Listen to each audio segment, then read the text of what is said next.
Russia! I've got the situation under control.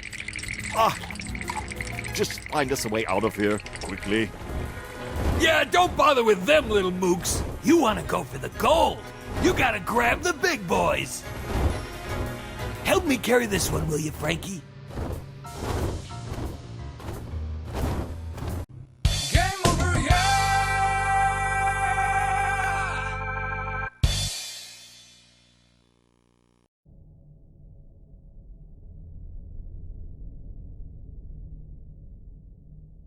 There aren't many game franchises still around that I can confidently say that I have nostalgia for. I did play a lot of the classics, but that ended up being after I reached adulthood, and thus I have no childhood or teenagehood, I guess, nostalgia over them. As you can probably guess, I was a PlayStation kid, not a Nintendo kid, and given a lot of franchises, PlayStation classic franchises, were decimated or simply never sprung into full franchises in the first place, only for some of them to be brought back, only to be shelved again. Yeah, I can't say many companies cared as much about their old IPs as Nintendo does. Not that Nintendo doesn't also have their fair share of shelved IPs either, but I digress. We are not here to discuss my feelings about nostalgia. We are here to talk about one game in particular that I have nostalgia for.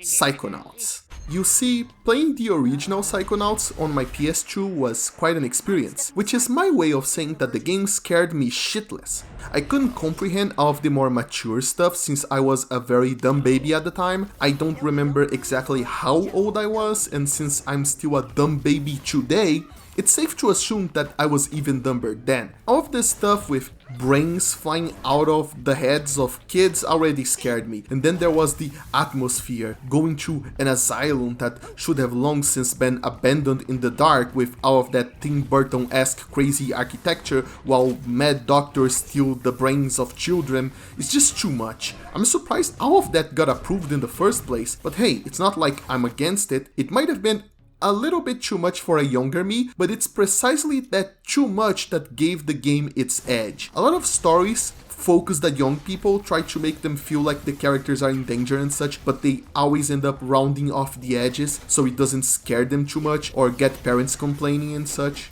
But not Psychonauts. Psychonauts felt like if your parents ditched you at a rusty old junkyard in the middle of the night before you even got a tetanus shot, and the junkyard was filled with heroin junkies and sharks. And some of the sharks were heroin addicted as well. Point is, it felt dangerous as all hell. They went as far as they could with the T rating and it shows. To my dumber, younger mind, it actually felt like I was dropped in an incredibly twisted world, and that's why it weirdly became one of my fondest memories. It meant so much to me, in fact, that when my disc broke after I got stuck in the meat circus, the memory of the game remained so strong, so ingrained in my own mind, that I ended up tracking down another copy 10 years later just so I could properly finish it from beginning to end. And even then, that happened long enough ago that I don't have a perfect memory of the game. That's right, it took them so long to release Psychonauts 2 that I played Psychonauts 1, my copy broke, I got another one 10 years later, I finished it, and by the time 2 released, I already forgot the nuances of the first one. Talk about a schedule slip. But it's finally here, Psychonauts 2, and boy, what a surreal sequence of events led to it. For those of you who don't know, Psychonauts 2 was crowdfunded on Double Fine's own crowdfunding website, Fig, and it continues directly from Rhombus of Ruin, a VR-only game that was released to bridge the plot of 1 and 2. And if you want to know, yeah, I played Rhombus and my Quest 2, and yes, it is good. It makes great use of perspective and size, which is something I feel more VR games should do given their unique advantage, but it's very short, so buy it on sale if you can. Anyway, in spite of being released more than 10 years after the previous game, the VR game follows immediately after it, and Psychonauts 2 follows immediately after that, and characters even snark in-game about how the events are taking place only a few days after the first game, even if for us, outside of this fictional world, it took more than a decade to get here. Like I said, the disconnect is surreal. Hell, given Double Fine's track record, it's even surprising we got Psychonauts 2 at all. And let me tell you, Double Fine has a lot to answer for. After getting $3.3 million on their first Kickstarter, the final product ended up being Broken Age, a classic-style point-and-click adventure game that was the very definition of a 5 out of 10. And then in the middle of publishing and developing a bunch of smaller indie titles, let's not forget they put out Space-Based DF9, an early access game that they cancelled halfway through and released as finished because it wasn't making as much money as they wanted, leaving buyers out in the cold waiting for the community fan patches to finish the job. What a disgrace. So yeah, it is with a happy heart that I do declare that Double Fine, the Double Fine that kept pulling this shit in recent years, has actually managed to deliver a sequel that is not only good, but more than worthy of the original game. Yeah, I'm surprised too, and that doesn't mean I've forgiven them for their garbage business decisions, and I suppose there is nothing to forgive about Broken Age except for it being a giant waste of my time, but still, yeah, this is a great game and one that I think it's worthy of respect. So, continuing from where I left when I introduced the game before, Psychonauts 2 picks up where the VR game left. The plot of the first game's villain has been thwarted, and the grand head of the international psychic spy agency, the Psychonauts, has been rescued, but his capture in the first place implies that a mole is hiding within the agency. So Rasputin, the protagonist of the first game, along with his mentors, fly back to their mother lobe, the Psychonauts HQ, in order to find out more about the mysterious mastermind behind this kidnapping. Rasputin thinks he is already a fully fledged agent when he arrives, courtesy of basically saving the day twice already at this point, but the sad reality soon hits him right in the face, and he instead has to begin his journey as an intern.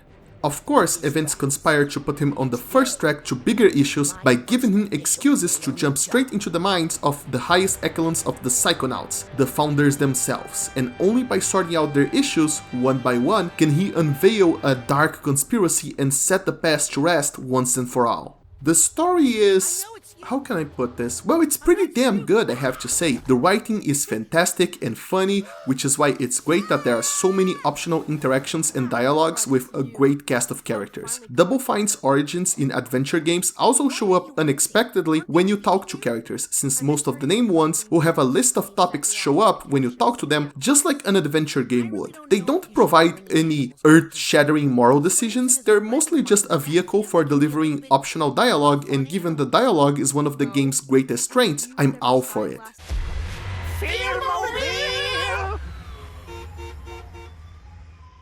The atmosphere this time though is completely different. Of course, we must account for the fact that I'm older and graphics being better means that they can more accurately make the characters look a lot like the concept artist's intended vision instead of a low poly, potentially distorted and disturbing version of that. But I feel like the edgy, creepy vibe of the first game is gone here, even if the black humor still pops up when you're not expecting. Instead, I get a much more serene, almost melancholic vibe at times. Which makes sense since this time the plot centers a lot more on mental illnesses and we get more realistic, depressingly down-to-earth depictions of anxiety, depression, and even delve into topics like alcoholism. All of this while Raz explores the minds of the very top of the Psychonauts he idolized so much. It is all in service of a running theme about how the agency isn't made of perfect James Bond psychics flying all over the world and solving everybody's problems perfectly like Raz's ideal is. Instead, it is an agency made up of human beings. Flawed human beings like everyone else who make mistakes and need help dealing with mental issues as much as anybody else does. It's a clever way of playing with the player's expectations of what the Psychonauts might end up being, while providing a solid basis for a narrative filled with twists and turns, all of them which caught me off guard, while delivering a positive message that fits with the game's cartoony vibe without being preachy. And honestly, I think Double Fine pulled it off. On every single level, no matter how close or how far I get when I'm analyzing this plot, I think it pulled off its job splendidly. Which means it's time for me to discuss the gameplay. Raz has a bunch of abilities and he comes with a bunch of them already unlocked due to having unlocked them during the first game, which is a pretty nice touch since games love to instead have an excuse for you to lose all of your progress between sequels. Instead, here he already has quite the arsenal to help him and he gets more interesting and specialized abilities as the game goes on. He can, of course, use the basic ability of telekinesis to drag stuff around, that's standard psychic stuff, but he can also shoot beams and set stuff on fire. I won't go over them one by one since it's more fun if you figure them and their utilities during gameplay, but I will say that they can get pretty fun. Half of the game is spent platforming around, using the abilities to either jump or make a jump possible, or solving a puzzle around the mines you visit. The reach does feel a lot more limited compared to the first game, probably so you can't break it in half by jumping where you're not supposed to, even though I actually managed to a few times and luckily I managed to escape as well, but it still took me a while to get used to how short of a period you can glide around. It's definitely not a long distance ability like in most games. At most you can get a little bit more air, which is fine since most of the time the level design is more dense than it is open. It's all about hiding secrets and challenges in a little of a space as possible than providing wide open worlds. That's not to say there aren't more open places to explore, however. An interesting part of the game is how it is divided, for during the course of the game, you get to platform on both the real world and the mental worlds of the people Raz has to visit to sort out their problems.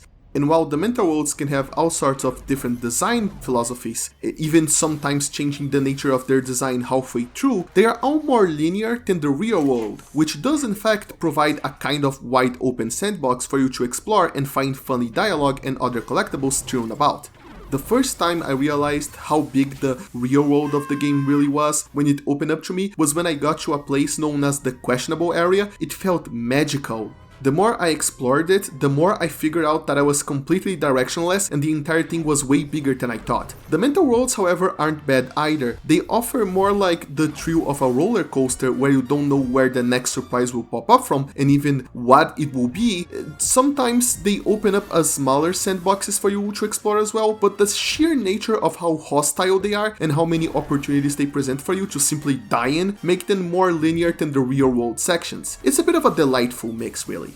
Aiding you in exploring all of these fantastical places are items that you can buy using Psychonauts, which is a rare ore that you can find pretty much everywhere. Sure, you can buy some boring healing items with them, or if you're a cool dude, you can buy pins with them. You can equip up to 3 pins at a time and their effect can be aesthetic, something useless but cute like the ability to pet every animal you meet using telekinesis, or something incredibly useful like increasing your melee attack damage. Hell, they vary so much that you can even pick up a pin that twists a slow motion ability into a high speed one so you can challenge yourself by fighting harder enemies.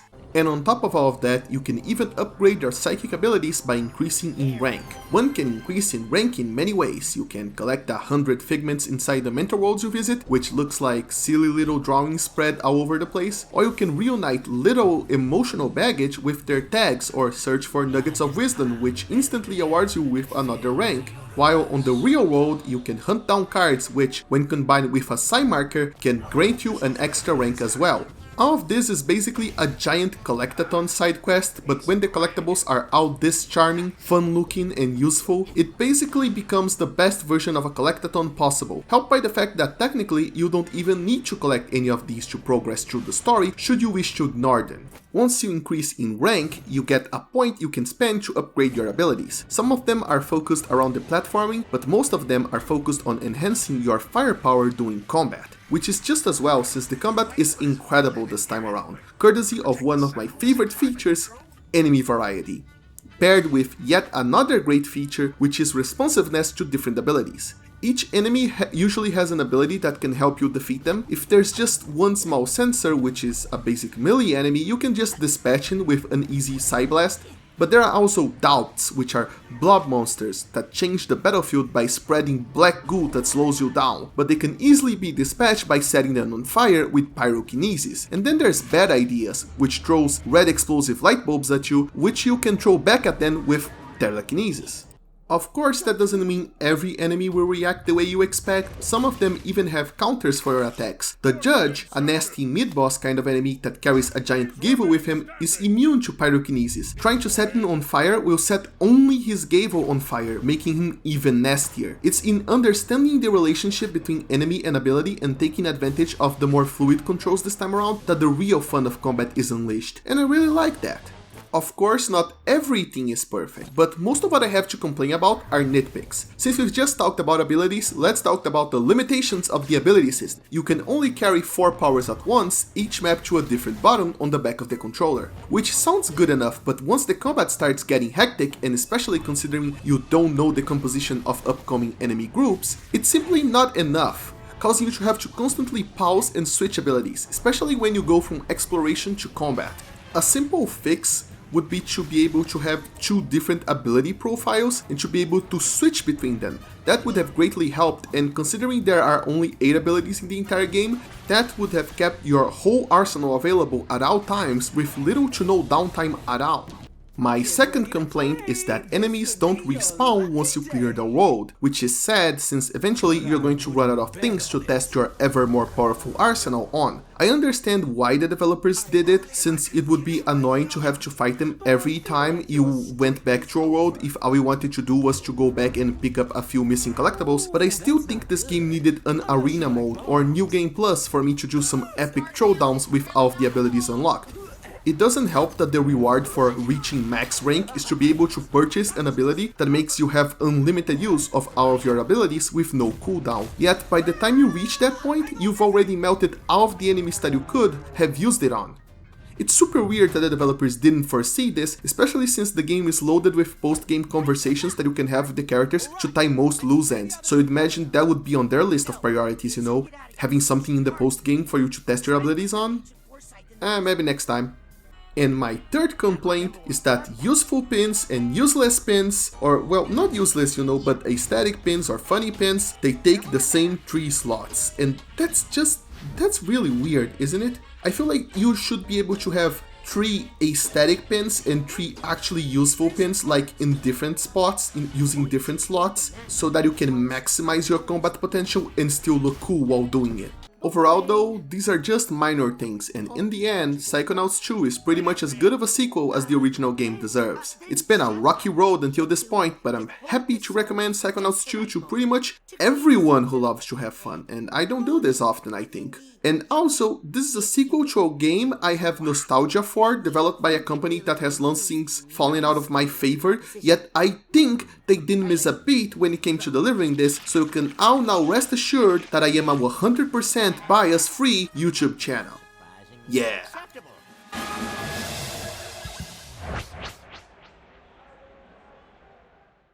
And also, this game is really well optimized in terms of loading. I installed it in my SSD and I barely got time to appreciate the loading screens. That's how fast it loads on an SSD, which is a shame because there are some really cool loading screens here. I just put this anecdote here at the end because I couldn't figure out anywhere else to put this. Okay then, bye.